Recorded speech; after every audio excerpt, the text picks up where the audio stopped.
Again, the reassertion of the Christian ethic, chapter 9 in John Wesley Brady's This Freedom Whence. Now he's been addressing the liquor traffic and Wesley's concerted opposition to it.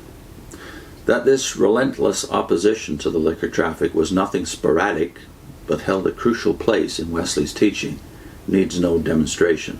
In and out of season, he attacked the whole traffic as the foe of all progress and the antithesis of true liberty. In his thoughts on present scarcity of provisions in 1773, he asks, "Why is food so dear?"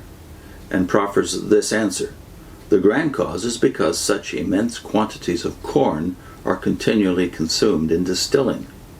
Nearly half of the wheat produced in the kingdom every year is consumed, not in so harmless a way as throwing it into the sea, but by converting it into deadly poison that naturally destroys not only the strength and life, but also the morals of our countrymen." Unquote. Then, lashing the age-old argument that the traffic affords indispensable state revenue, he indulges a characteristic thrust.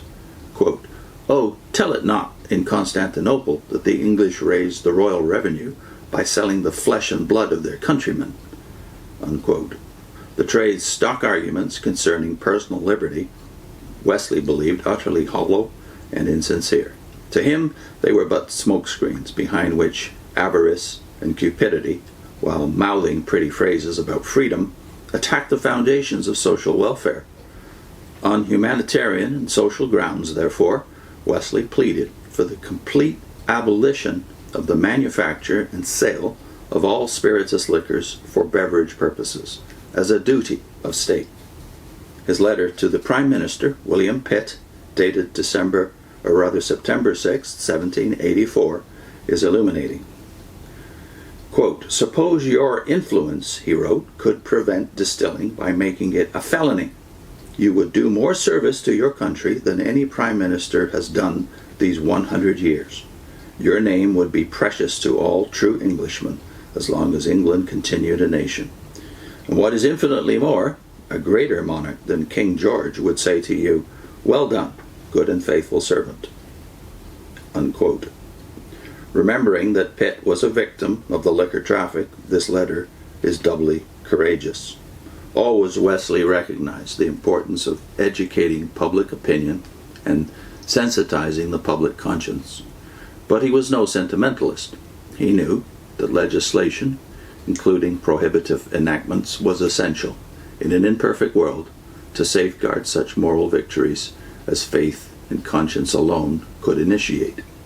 And he believed the prohibition of this mercenary traffic in distilled liquors as essential to human happiness as the prohibition of the slave traffic, hence the above letter to Pitt. In the Rules of the Society of the People Called Methodists, we read, quote, "It is therefore expected of all who continue therein that they should continue to evidence their desire for salvation, first, by avoiding evil in every kind, especially that which is generally practiced, such is drunkenness, buying or selling spirituous liquors, or drinking them, unless in cases of extreme necessity." Unquote. And among the instructions for all his preachers was the injunction that they taste intoxicating liquors on no pretext whatever.